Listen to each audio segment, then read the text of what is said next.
Good morning from Tokyo, everybody.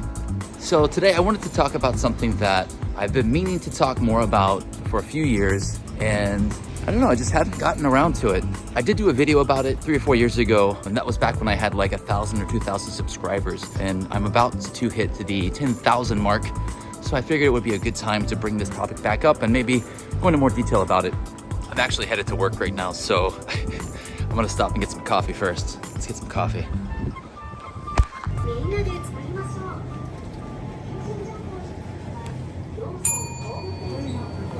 Mega size hot coffee お願いします。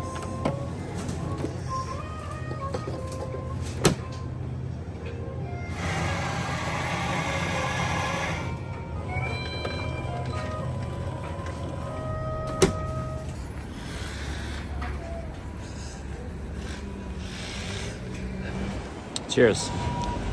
Oh no, we've got an ambulance coming. The worst timing.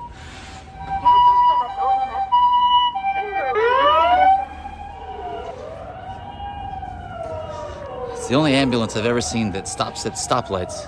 Okay, anyway, so I wanted to talk about how I ended up here in Japan and mainly my experiences working as an assistant for a Japanese manga studio.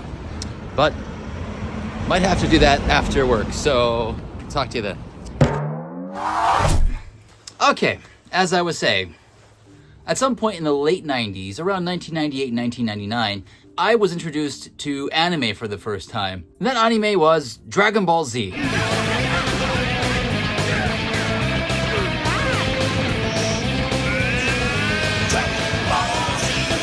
At the time, there wasn't a whole lot of anime coming out of Japan into the United States, as there were in other countries like parts of South America and Europe. So Dragon Ball Z and a handful of others were all that we got. So it was through Dragon Ball Z that I really started to get into Japanese anime and manga. I was already a fan of Japanese film, as I was already a fan of Godzilla movies and samurai movies. But there was something about Dragon Ball Z that really drew me in. Not only me, my brother, and a lot of my friends as well. So we would often take trips out to bookshops, comic book stores, and toy shops to find whatever we could revolving around Dragon Ball Z. And that led to us picking up things like the Dragon Ball manga, as well as other mangas like Ghost in the Shell and Akira. But there weren't a whole lot of manga selection at that time, and a lot of the things that were being released were heavily edited or censored, which kind of sucked. But actually, one of my favorite manga at the time was Blade of the Immortal, otherwise known as Mugen no Junin in Japanese, which follows the adventure of a zombified Ronin samurai. So I was always sketching things like Blade of the Immortal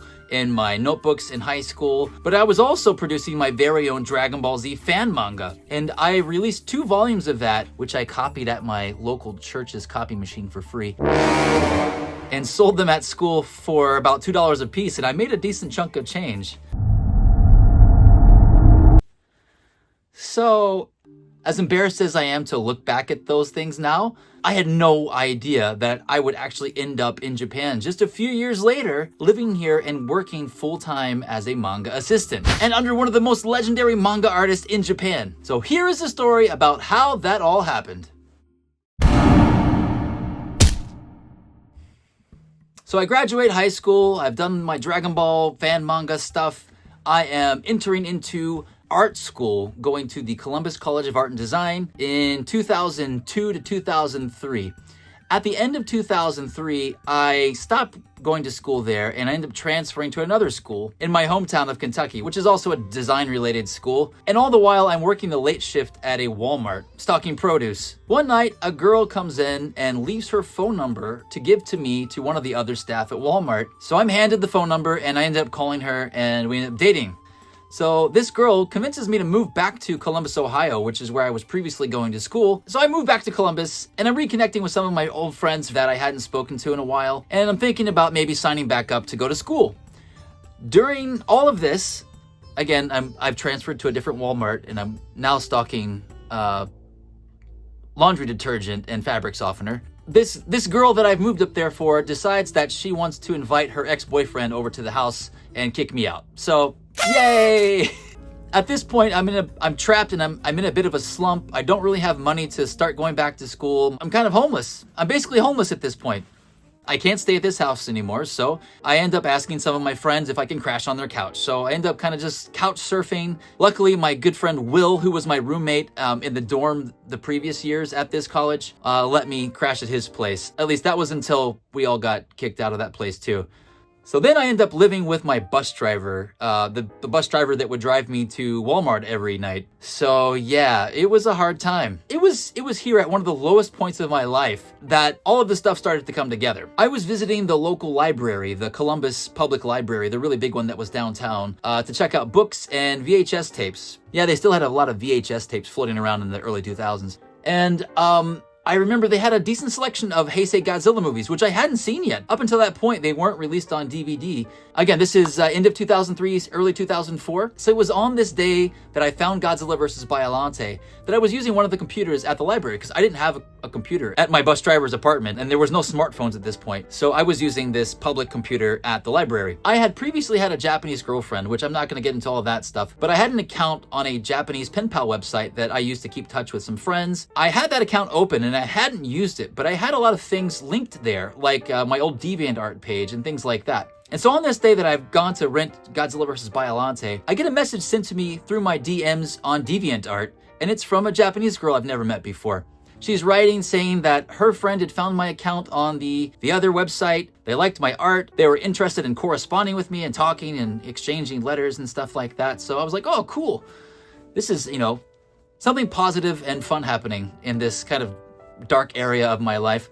And so, yeah, I start to talk to this girl, and I start to go back to the library every day after my shift is over in the early morning and check my emails and DMs and, reply back and forth. Fast forward a little bit. At this point, we're both around 20 or 21 years old. She actually travels a lot and frequents the US and Canada as well. So she's planning a trip to the USA and wants to try somewhere new, and she decides that she wants to visit Columbus, Ohio. I know this is a long story. Just stick with me. Trust me. So she flies out, and we end up hanging out and falling in love. That's just how it goes.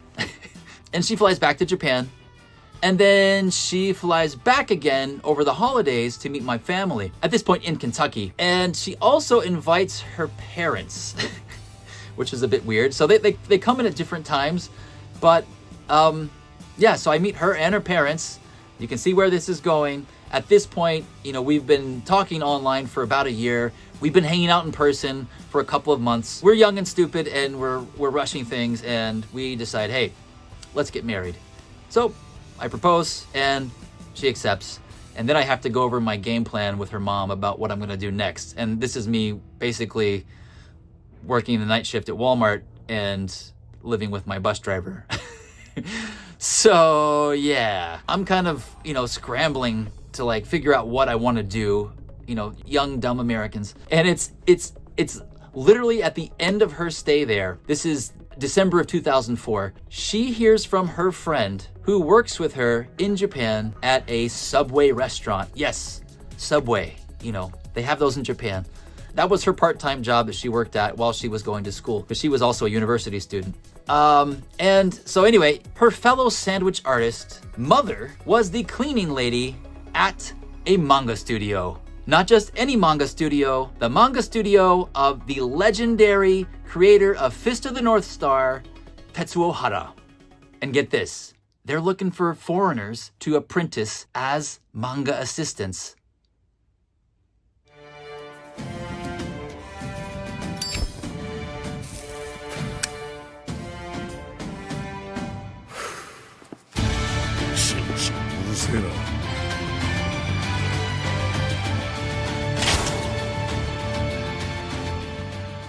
I was really, really nervous, thinking that this guy is gonna hate what I've drawn. He's not gonna accept me, and there's no way I'm gonna land this gig. But to my surprise, he said okay.